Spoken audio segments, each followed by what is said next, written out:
Hello दोस्तों, जय Hind. Again welcome back in my YouTube channel the neuron academy.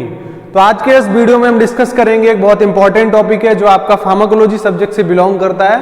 और अगर आप फार्मेसी की स्टूडेंट हो, मेडिकल साइंस को, नर्सिंग की हो या फिर किसी भी मेडिसिन डिपार्टमेंट से हो, तो ये आपके लिए बहुत ज़्यादा हेल्पफुल होने वाला है। तो आप पूरा वीडियो देखिए, ठीक है। स्किप ना करें तो ज़्यादा अच्छा होगा और आपको पूरी चीज़ें क्लियर समझ में आएंगी, ठीक है। अगर आप मेरे चैनल पर नए हो तो please subscribe my channel and hit the bell icon. Okay, so let's start with today new topic. The title is drug interaction. Yes, आज के वीडियो में हम डिस्कस करेंगे ड्रग इंटरेक्शन का मतलब क्या है, ठीक है। तो अगर हम बहुत ही एक कॉमन लैंग्वेज में प्रयास करें थोड़ा समझने का, पहले हम आपको एक एग्जांपल देंगे छोटा सा, उसके बाद प्रयास करेंगे समझने का कि क्या मतलब है ड्रग इंटरेक्शन का, ठीक है। चलो पहले एग्जाम्पल ले लेते हैं। हमारे पास दो ड्रग हैं, drug A and drug B, ठीक है। हमारा टाइटल क्या था? ड्रग इंटरेक्शन ड्रग, ठीक है। Drug A, this is drug ए, हम मान के चल रहे हैं, और दिस इज ड्रग बी, ठीक है। अब ड्रग है तो हमें क्या करना है भाई? ड्रग है तो हमें खाना ही है, क्योंकि हमारे अगर बॉडी में कोई मेडिकल इलनेस हो रहा है, कोई डिजीज हो रही है, कोई डिसऑर्डर आ रहा है, तो हमें अल्टीमेटली ड्रग का सेवन करना पड़ता है। तो हम इनको मान लेते हैं ड्रग ए एंड बी। चलो भाई, ये बहुत गहरे दोस्त हैं, ड्रग ए एंड बी बहुत गहरे दोस्त हैं, ये आपस में साथ रह रहे हैं, ऐसे कोई दिक्कत नहीं हो रही भाई।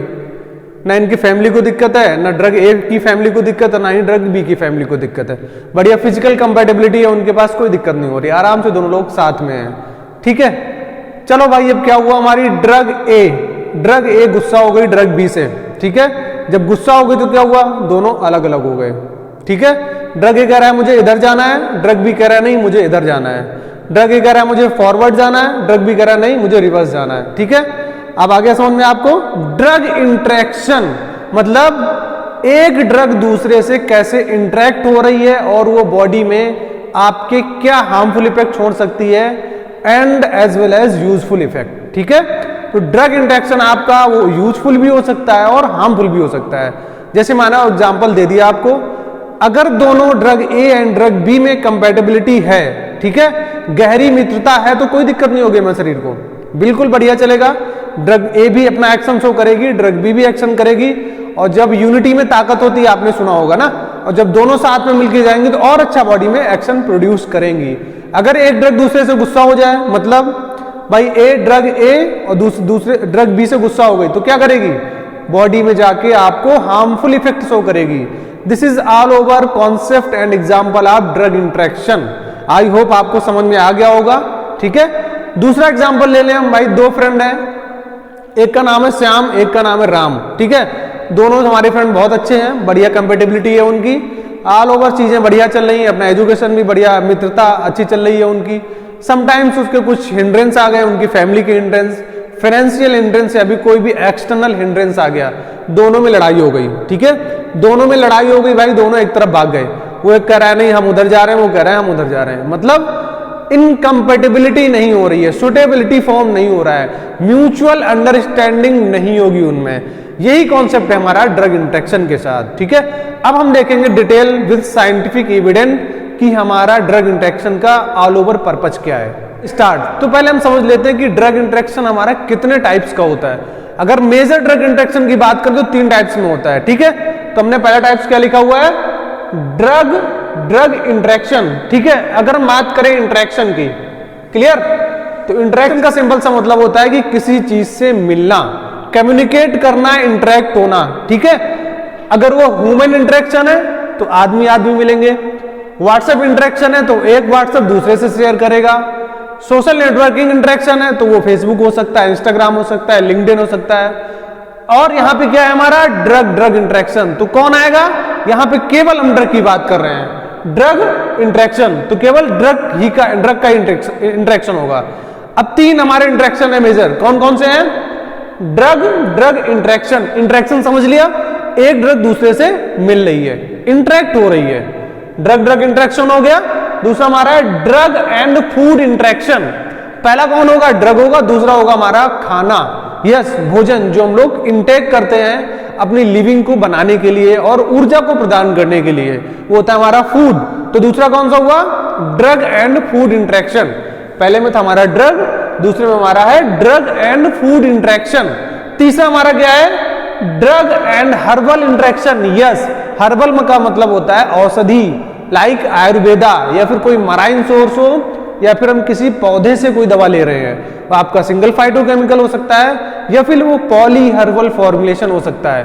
तीन चीजें आगे समझ में, पहले में दोनों ड्रग रहेंगी, दूसरे में हमारा एक ड्रग रहेगी, दूसरा रहेगा खाना, भोजन, फूड, तीसरा हमारा रहेगा पहली ड्रग, दूसरी रहेगी औषधि, आयुर्वेदिक नेचुरल औषधि।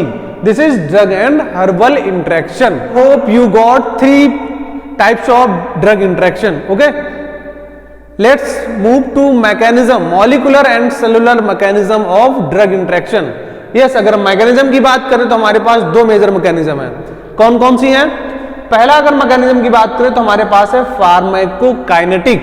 Yes, pharmacokinetic. अगर हम दूसरे मैकेनिज्म की बात करें तो हमारे पास है फार्माकोडायनामिक। यस, ठीक है। अगर आप फार्माकोलॉजी ब्रांच से हो, फार्माकोलॉजी स्ट्रीम से हो, तो आई होप बहुत अच्छे से आपको पता होगा फार्माकोकाइनेटिक का मतलब क्या, फार्माकोकाइनेटिक का मतलब क्या है एंड फार्माकोडायनामिक का मतलब क्या है। ठीक है, अगर आपको नहीं पता है तो हम अभी एक डिस्क्रिप्शन में लिंक हमने डाला हुआ है अपना, तो आप वहां से विजिट भी कर सकते हो कि what you mean by absorption, distribution, metabolism and excretion, तो आपको वहां से आइडिया मिल जाएगा। ठीक है, बट इस वीडियो में भी हम ट्राई करेंगे थोड़ा सा एक्सप्लेन करने का। क्लियर? तो 2 मैकेनिज्म है हमारे पास। फर्स्ट कौन सी है? फार्माकोडायनामिक, सेकंड हमारी फार्माकोकाइनेटिक, या फर्स्ट कह लो फार्माकोकाइनेटिक, सेकंड हमारी डायनेमिक, बात वही है।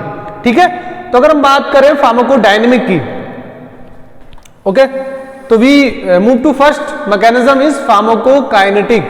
फार्माको अगर काइनेटिक की बात करें तो शब्द आता है हमारे मन में एक एडीएमई। क्लियर? अगर हम फार्माकोकाइनेटिक की बात करते हैं तो सबसे पहले जो हमारे ब्रेन में आता है आंसर वो करता है ADME, absorption. This is absorption. D stand for distribution, M stand for metabolism, E stand for excretion। ADME मतलब फार्माकोकाइनेटिक। अगर हम बात करते हैं फार्माकोडायनामिक की, ठीक है, अगर हम बात करें फार्माकोडायनामिक की, तो फार्माकोडायनामिक का मतलब होता है कि फिजियोलॉजिकल चेंजमेंट, वो आपका रिसेप्टर बाइंडिंग हो सकता है, कोई ड्रग आई, रिसेप्टर से बाइंड हुई और उसने अपना फिजियोलॉजिकल रिस्पॉन्स दे दिया, फिजियोलॉजिकल अल्टरेशन कर दिया। This process called pharmacodynamic effect of drug of और any substances. Clear? I hope you got answer what is pharmacokinetic and as well as pharmacodynamic. Clear?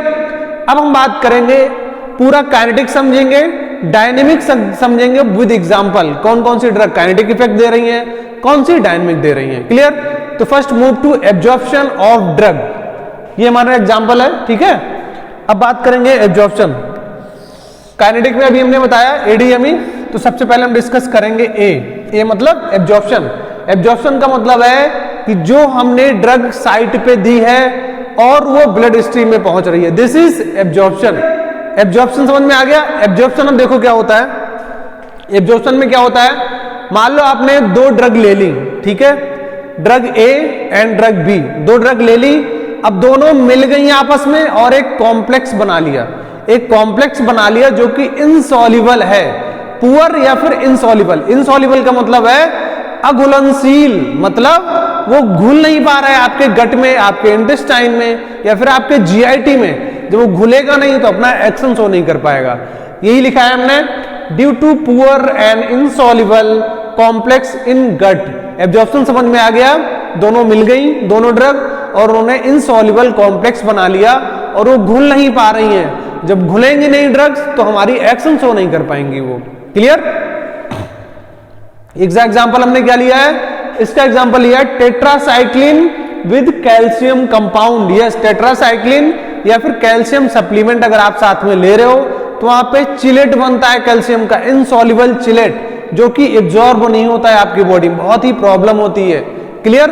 दूसरा एग्जांपल लिया हमने केटाकोनाजोल and H2 blocker. H2 blocker मतलब होता है histamine blocker. Histamine आपका रेनाडिडिन हो सकता है, सेमेडिडिन हो सकता है, एंड पीपीआई। पीपीआई मतलब होता है proton pump inhibitor like pantoprazole, omeprazole. अगर इनको मिक्स करके दे रहे हैं तो H2 ब्लॉकर एंड पीपीआई केटाकोनाजोल के एब्जॉर्प्शन को डिले कर देती हैं, एब्जॉर्प्शन डिक्रीज, एब्जॉर्प्शन डिले करते हैं। कौन करता है? H2 blocker and proton pump inhibitor like pantoprazole, omeprazole. Clear? Example समझ में आ गया आपको? अब नाउ मूव टू डिस्ट्रीब्यूशन। ठीक है, डिस्ट्रीब्यूशन को अगर हम एक सिंगल आउटलाइन से समझे तो मतलब होता है चीज का डिस्ट्रीब्यूट हो जाना, मतलब फैल जाना, कितनी जगह में वो फैल रही है। क्लियर? तो डिस्ट्रीब्यूशन का सिंपल मतलब यही है। अब हम समझेंगे थोड़ा साइंटिफिक एविडेंट फार्माकोलॉजी में डिस्ट्रीब्यूशन का मतलब क्या है। Due to displacement one drug from its binding sites on plasma protein by another drug. Clear? अब थोड़ा सा इसमें एक लॉजिकल बात आ जाती है, प्लाज्मा प्रोटीन। अगर हम डिस्ट्रीब्यूशन की बात करते हैं तो वहां पे टर्म आता है हमारा प्लाज्मा प्रोटीन बाइंडिंग। इसमें बताया गया है कि एक ड्रग डिस्प्लेसमेंट करती है दूसरे ड्रग को, कैसे करती है? तो प्लाज्मा प्रोटीन।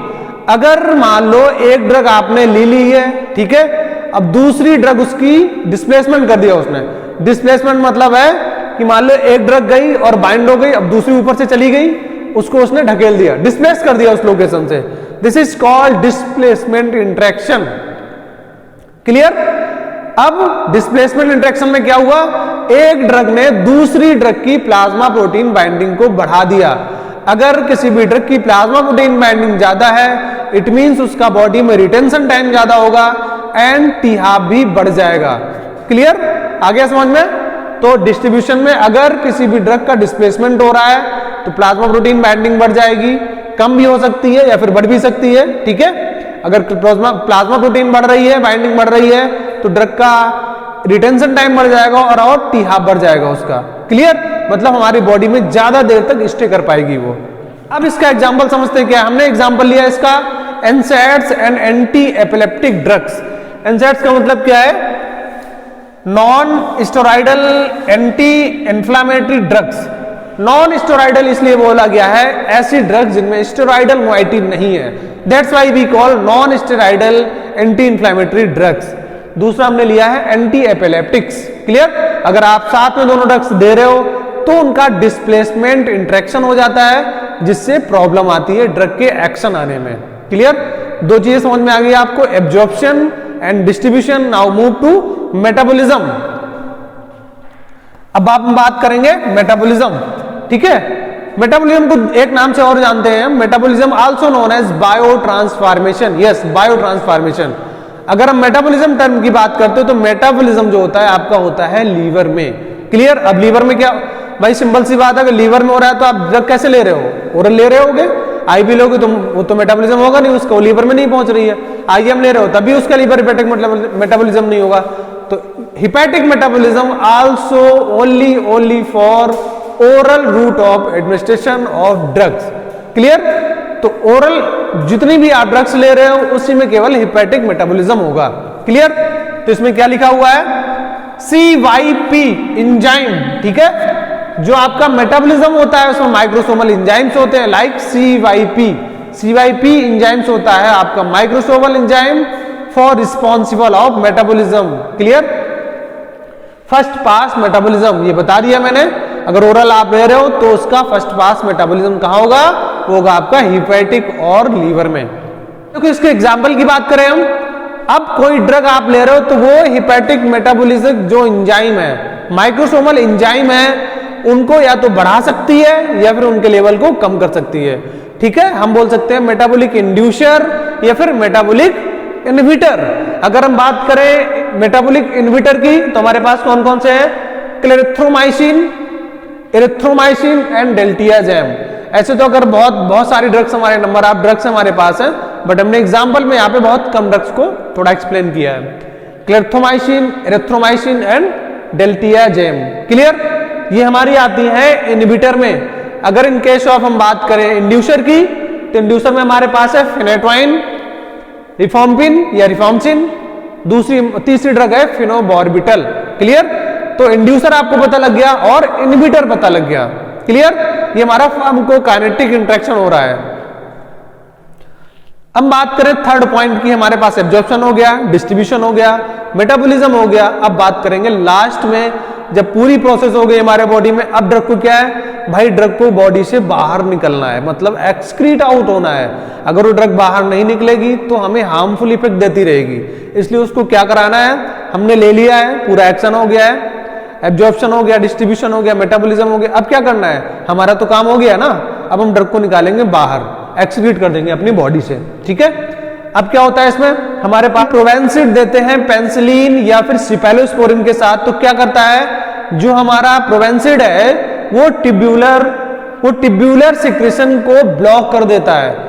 किसके टिब्यूलर सिक्रेशन को करता है, penicillin and cephalosporin category of drug. Now move to pharmacodynamic. Yes, अब हम बात करेंगे फार्माकोडायनेमिक इंटरेक्शन क्या होता है। फार्माकोकाइनेटिक हमें समझ में आ गया, एडीएमई समझ लिया हमने। अब मूव करते हैं फार्माकोडायनेमिक की तरफ। तो फार्माकोडायनेमिक में क्या होता है, एक ड्रग दूसरे ड्रग के एक्शन को डिक्लाइन कर सकती है या फिर एक्साइट मतलब एक्टिवेट कर सकती है। अगर हम बात करें सिनर्जिज्म एंटागोनिज्म, सिनर्जिज्म मतलब होता है एक ड्रग दूसरी ड्रग को एनहांस कर सकती है एक्शन को, ठीक है, the one drug enhance to another drug. अगर दूसरी टर्म की बात करें एंटागोनिज्म, एक ड्रग दूसरे ड्रग के एक्शन को एबोलिश कर सकती है, एंटागोनाइज कर सकती है, ठीक है। ये आपका सेम वाला इंक्रीज एंड डिक्रीज, ये आपको समझ में आ गया। This is pharmacodynamic. एग्जांपल की बात करें, हाँ थोड़ा और समझ लो, डायनेमिक का मतलब होता है रिसेप्टर बाइंडिंग हो सकती है, फिजियोलॉजिकल चेंजमेंट्स हो सकते हैं आपकी बॉडी में, ठीक है, क्लियर। अब हम थोड़ा एग्जांपल की तरफ बात करते हैं। Promethazine, alcohol, opioids category of drug and antipsychotic. चार ड्रग की जो चार टाइप के हमारे पास ड्रग है, ठीक है, promethazine, alcohol, opioids and antipsychotic. अगर हम इन ड्रग को मिला के देते हैं benzodiazepines, yes, BJD stand for benzodiazepines. Benzodiazepines आपकी क्या है, सीएनएस डिप्रेसेंट कैटेगरी की ड्रग है, ठीक है, सिडेटिव है, थोड़ी सी नींद लाती है हमें ये। अगर हम बेंजोडाइजिपिन्स को इन ड्रग्स के साथ देते हैं, ठीक है, प्रोमेथाजीन, एल्कोहल, ओपियोइड्स, एंटीसाइकोटिक के साथ देते हैं, तो क्या होगा, एक्सेसिव सीएनएस डिप्रेशन होगा एंड रिस्पायरेटरी डिप्रेशन। क्लियर, क्यों होगा भाई, बेंजोडाइजिपिन्स तो पहले से ही आपका सीएनएस डिप्रेसेंट है, रिस्पायरेटरी डिप्रेशन है। अब आपने क्या कर दिया, और जो डिप्रेशन कैटेगरी की ड्रग है उनको साथ में मिला दिया, ठीक है, एक्शन इंक्रीज हो गया बेंजोडाइजिपिन्स का। तो ये दोनों जो इंटरेक्शन है, बेंजोडाइजिपिन्स का एक्शन बढ़ गया जिसकी वजह से वो सीएनएस डिप्रेशन का एक्शन देने लगा, सीएनएस डिप्रेशन का एक्शन देने लगा and as well as respiratory depression. Clear, आगे समझ में आपको। दूसरे अगर एग्जांपल की बात करें, वो हमारे पास है एस्पिरिन, वो एंटीप्लेटलेट्स एक्टिविटी शो करती है, हमारी एस्पिरिन एंटीप्लेटलेट्स एक्टिविटी शो करती है। और एंटीकोगुलेंट की बात करें तो हमारे पास है वॉरफेरिन, ठीक है, दोनों ही हमारी ड्रग हैं जो ब्लीडिंग टाइम को बढ़ा रही हैं। अब आपने क्या किया, एस्पिरिन तो पहले से ही ब्लीडिंग टाइम को बढ़ा रही है, ठीक है भाई, एंटीप्लेटलेट्स अच्छी अपनी एंटीप्लेटलेट्स एक्शन के लिए जानी जाती है, वो पेन किलर भी है, एनसेड्स में भी आती है, बट एंटी प्लेटलेट्स एक्टिविटी भी होती है इसकी। क्लियर, और आपने उसके साथ मिक्स कर दिया एंटीकोगुलेंट, ठीक है, मतलब सेम एक्शन उसका भी है, तो दोनों ने मिलके अपने एक्शन को और बढ़ा लिया, सिनर्जिज्म कर लिया, लाइक ब्लीडिंग टाइम को और बढ़ा दिया, एक्सेसिव ब्लीडिंग टाइम होने लगा, एक्सेसिव ब्लीड होने लगा, ठीक है। तो दोनों एग्जांपल आपके समझ में आ गए।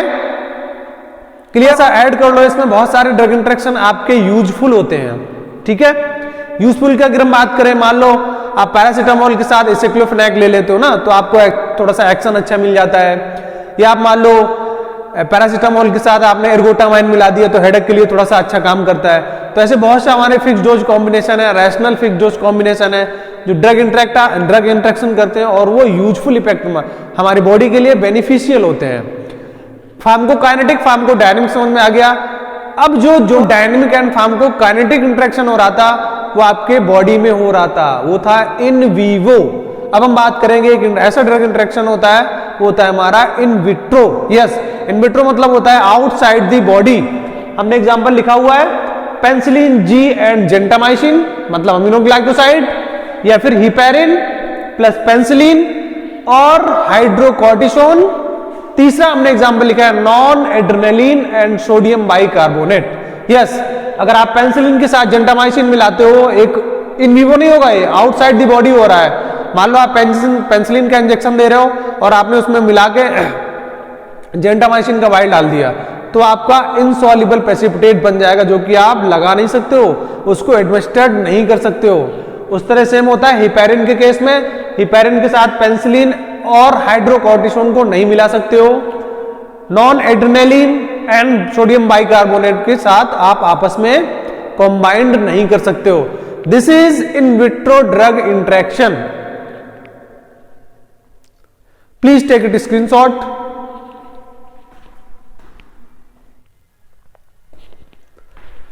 आई होप आपको समझ में आ गया होगा। Thank you.